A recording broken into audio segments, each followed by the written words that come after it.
നിങ്ങളുടെ favourite shows ഇനി ഒരിക്കലും മിസ്സാവില്ല. ഇപ്പോൾ C5 കാണും നിങ്ങളുടെ ഫേവറേറ്റ് ഷോ തികച്ചും സൗജന്യമായി. അമ്മയെ കൊണ്ട് ഞാൻ എങ്ങനെയെങ്കിലും സമ്മതിപ്പിച്ചിട്ട് ഞാൻ ഇയാളെ വീട്ടിലേക്ക് കൂട്ടിക്കൊണ്ടുപോവാം കേട്ടോ. കരയല്ലേ?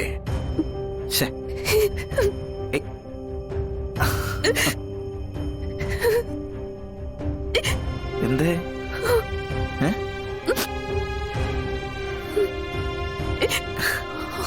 ഏയ് പോട്ടെ.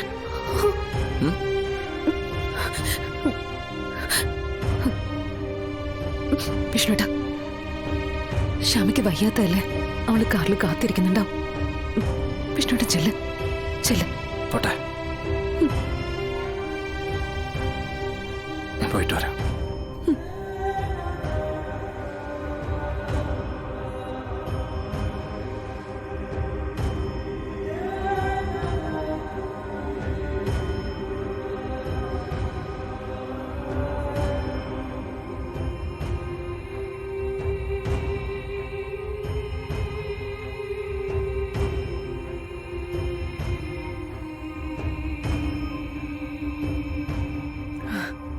മോളെ,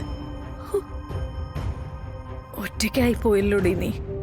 ഹേയ് അല്ലമ്മേ, എന്റെ കൂടെ വിഷ്ണുട്ടനില്ലേ എപ്പോഴും?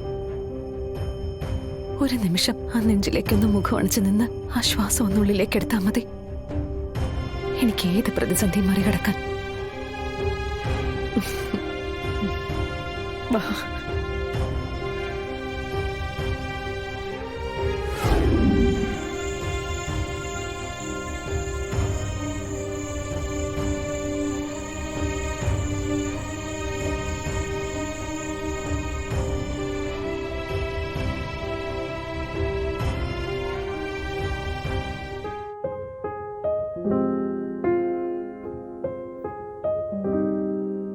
ഞാൻ പ്രസവിക്കുന്ന കുഞ്ഞിനെ ശ്യാമയ്ക്ക് കൊടുക്കൂ അമ്മേ.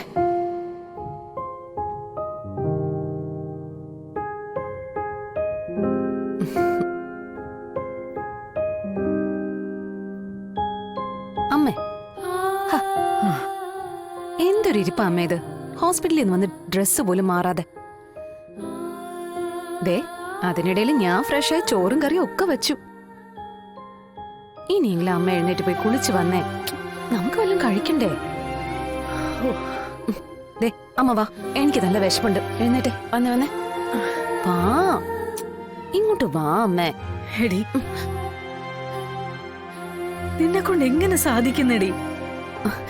എന്താ അമ്മേ? നിലത്ത് വീണ ചില്ലു ഭരണി പോലെ മുന്നേ പൊട്ടി തകർന്ന് കിടക്കുക നിന്റെ ജീവിതം. എന്നിട്ടും ഒന്നും സംഭവിക്കാത്ത പോലെ പെരുമാറാൻ എങ്ങനെ സാധിക്കുന്നു മോളെ നിന്നെ കൊണ്ട്? എടി, നിന്റെ വയറ്റിൽ വളരുന്ന കുഞ്ഞ് നിന്റെയും വിഷ്ണുവിന്റെയും ചോരയാ. അതെങ്ങനെയാടി വേറൊരാൾക്ക്? അമ്മേ, ശ്യാമയും എന്റെ ചോര തന്നെയല്ലേ? അവക്കൊരു കുഞ്ഞുണ്ടാവില്ലെന്നറിഞ്ഞോ ഒരു പക്ഷേ രോഹിത്തിന്റെ മനസ്സിൽ പോലും ഒരു പോറില് വീഴും. പിന്നെ സത്യാമ്മയുടെ ജീവൻ. ശ്യാമയ്ക്ക് അബോഷനായിന്ന് സംശയം തോന്നിയപ്പോ തന്നെ അമ്മ കണ്ടതല്ലേ ആ പെടപ്പും വെപ്രാളും ഒക്കെ. ഇത്രയും വലിയൊരു ഷോക്ക് താങ്ങാൻ സത്യാമ്മയെ കൊണ്ട് പറ്റൂ?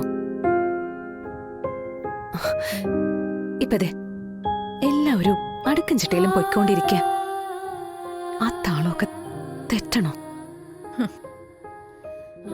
എത്ര ജീവിതങ്ങളാ അമ്മ ചതറിപ്പോന്നെ. അപ്പൊ നിന്റെ ജീവിതവും മോളെ? അതൊക്കെ എപ്പോഴേ താളം തെറ്റി കിടക്കുക അമ്മേ. അത് എത്ര കൂട്ടിയാലും ശരിയാവാത്തൊരു കണക്ക്. അതുമല്ലെങ്കിൽ കുറെ അക്ഷരങ്ങൾ കൈമോശം വന്നൊരു പുസ്തകം. അതുപോലെയൊക്കെയാ എന്റെ ജീവിതത്തെ പറ്റി എനിക്ക് തോന്നുന്നത്. അതൊന്നും ഒരിക്കലും ശരിയാവില്ല. പക്ഷേ അതുകൊണ്ട് മറ്റുള്ളവർക്ക് പ്രയോജനം ഉണ്ടായാലോ? അങ്ങനെ അങ്ങനെയല്ലേ നമ്മൾ ചിന്തിക്കേണ്ടേ? അതും എന്റെ കൂടപ്പിറപ്പിന് വേണ്ടിയല്ലേ അമ്മേ?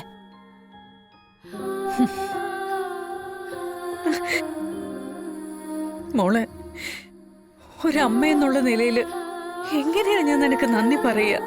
ശ്ശേ, എന്താ അമ്മ ഇത്? ഒരു മകളുടെ ജീവിതം പച്ച പിടിക്കാൻ മറ്റൊരു മകളുടെ ജീവിതം തല്ലി തകർക്കണം. എന്തൊരു വിധിയാ എന്റെ ദേവി. അമ്മ, തല്ലി തകർക്കാണെന്നൊന്നും കരുതണ്ട. ഹ. അത് അങ്ങനെയാ അതിന്റെ വിധിന്ന് കരുതിയാ മതി.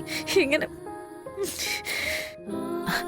അതല്ലെങ്കിൽ രോഹിത് ശ്യാമയെ കല്യാണം കഴിക്കേണ്ട കാര്യമുണ്ടായിരുന്നോ? അവര് തമ്മിൽ പിണങ്ങേണ്ടതായിരുന്നു.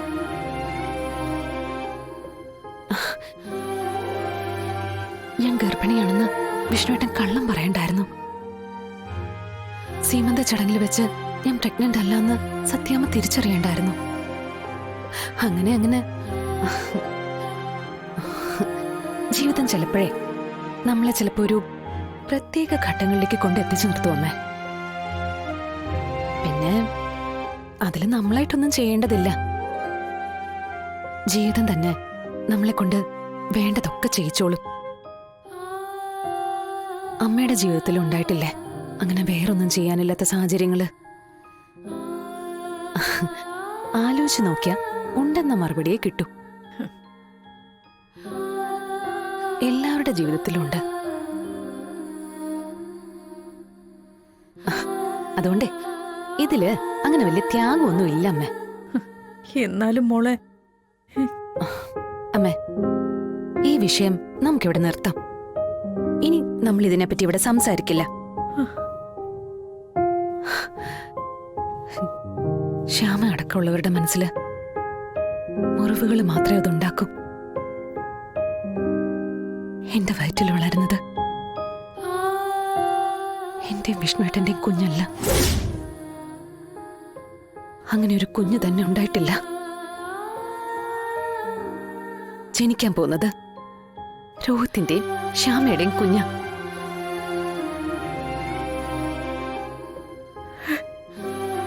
എന്റെ പൊന്നു മോളെ,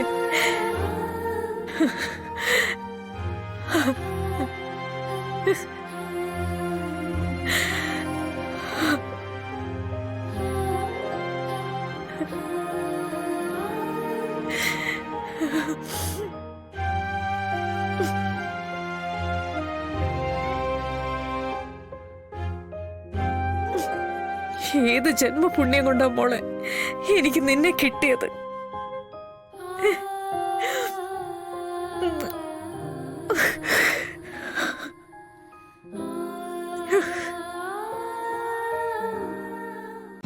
ഡൗൺലോഡ് ചെയ്യൂ C5 ആപ്പ്. കാണൂ എല്ലാ എപ്പിസോഡുകളും സൗജന്യമായി.